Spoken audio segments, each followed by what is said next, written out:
Hi friends, welcome to our channel. दोस्तों, last week हम लोग गए थे गुड़गांव। तो गुड़गांव में बहुत अच्छे तरह से इन्वेस्टरों के साथ मीटिंग हुआ। उसी मीटिंग के बीच किसी पुराने इन्वेस्टर का मेरे पास फ़ोन आता है, सर जी आप 2 दिन मीटिंग के बाद 1 दिन के लिए आप ग्रेटर नोएडा ज़रूर आइए।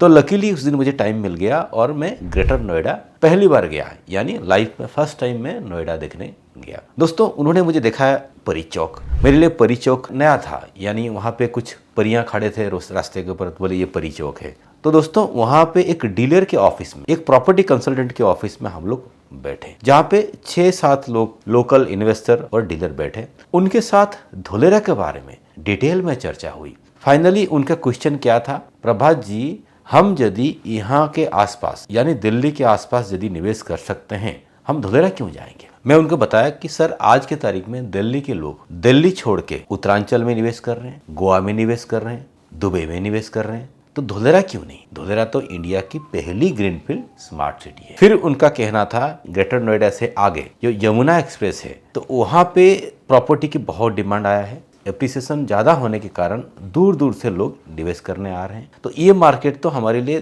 धोलेरा से भी अच्छा है। मैं बोला सर बिल्कुल सही है, धोलेरा से भी अच्छा हो सकता है। यमुना एक्सप्रेस के बारे में इतना पता नहीं है, ज़रूर मैं इसके ऊपर स्टडी करूँगा। तो दोस्तों, उसी दिन मैंने थोड़ा सा याडा यानी Yamuna express industrial development authority के बारे में थोड़ा स्टडी किया। मैं जब डिटेल स्टडी किया, यमुना एक्सप्रेस की जो डेवलपमेंट है, जो प्लानिंग है, धोलेरा के साथ मिलता जुलता दिखा। ग्रेटर नोएडा के बाद आगे जब हम आगरा की तरफ जाते हैं, यानी यमुना एक्सप्रेस के माध्यम से, उसी के किनारे किनारे ज़बरदस्त तरीके से ये एक स्मार्ट सिटी कह सकते हैं, या एक इंडस्ट्रियल स्मार्ट सिटी डेवलप हो रही है। और एकदम आखिरी में जेवर एयरपोर्ट।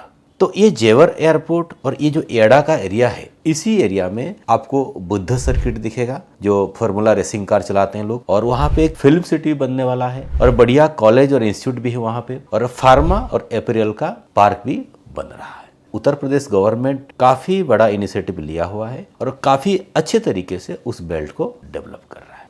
लेकिन धोलेरा और यमुना एक्सप्रेस में फ़र्क क्या है? आप यमुना एक्सप्रेस को बारीकी से स्टडी किए होंगे और आपने निवेश भी किए होंगे। सबसे पहला जो डिफरेंस मुझे दिखा, जो यमुना एक्सप्रेस वे जो अथॉरिटी है, यूपी गवर्नमेंट की अंडरटेकिंग प्रोजेक्ट है, और जो धोलेरा इंडस्ट्रियल स्मार्ट सिटी है, सेंट्रल गवर्नमेंट स्टेट गवर्नमेंट की इन्वेस्टमेंट का एक पार्टनरशिप जॉइंट वेंचर, और जिसमें जापान का भी फंड इन्वेस्टमेंट हुई है। यदि आज के तारीख में आप याडा का जो एरिया डेवलप हुआ है, उसकी क्वालिटी ऑफ वर्क और धोलेरा की जो एरिया डेवलप हुआ है, उसकी क्वालिटी ऑफ वर्क को आप कंपेयर कर सकते हैं। आपको काफ़ी डिफरेंस महसूस होगा।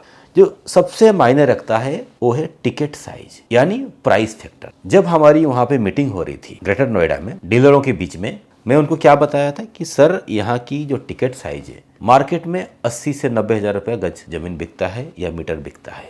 उसी प्रकार की same land Dholera smart city में आपको 4-5 हज़ार से लेके 12,500 तक रेट में मिल जाएगा। रही बात इंफ्रास्ट्रक्चर, रही बात एमिनिटीज, लगभग सेम है, और डेवलपमेंट पीरियड भी लगभग सेम है। आप जब आज की तारीख में यमुना एक्सप्रेस के आसपास के एरिया आप देखोगे, सेम कॉन्सेप्ट धोलेरा का साथ भी है।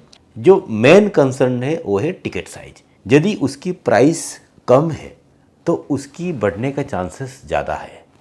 यदि वो प्राइस ऑलरेडी बढ़ा हुआ है, हो सकता है प्राइस वहाँ पे स्टडी हो जाएगा, या ऊपर जाने के लिए बहुत टाइम लेगा, यानी वो मल्टीप्लाई जल्दी नहीं होगा। 2 गुना, 3 गुना, 10 गुना के जो बात करते हैं, वो ऑलरेडी यमुना एक्सप्रेस में हो रखा है। जो गवर्नमेंट वहाँ पे प्लॉट निकाल रहा है, वो प्लॉट लॉटरी के माध्यम से लोगों को अलॉट कर रहा है। उसी प्रकार की यदि जमीन आपको धोलेरा स्मार्ट सिटी में बिना लॉटरी के माध्यम से 15,000, 20,000 या 12,500 रुपये गज के हिसाब से मिल जाता है, तो क्या खराब है। डेवलपमेंट तो लगभग सेम होगा और डिमांड भी लगभग सेम आएगा। तो दोस्तों, धोलेरा में यदि आप निवेश करते हो आज की तारीख में, आपकी टिकट साइज 50 से 60-70 लाख रुपए ही जाएगा। यमुना में 2.5 से 3 करोड़ तक पहुंच चुका है। तो हम 2.5 से 3 करोड़ में एंट्री करना है या 50 लाख में? यदि आप यमुना एक्सप्रेस में ऑलरेडी निवेश कर चुके हैं और कुछ प्रॉफिट भी बुक कर चुके हैं, या यमुना एक्सप्रेस को स्टडी कर चुके हैं, तो आप धोलेरा को भी देखिए, फिर आप कंपेयर करिए। जहाँ पे सही लगेगा, जहाँ पे आपको इन्वेस्टमेंट सेफ दिखेगा और ROI जहाँ ज्यादा आने का चांसेस है, वहां आपको निवेश करना चाहिए।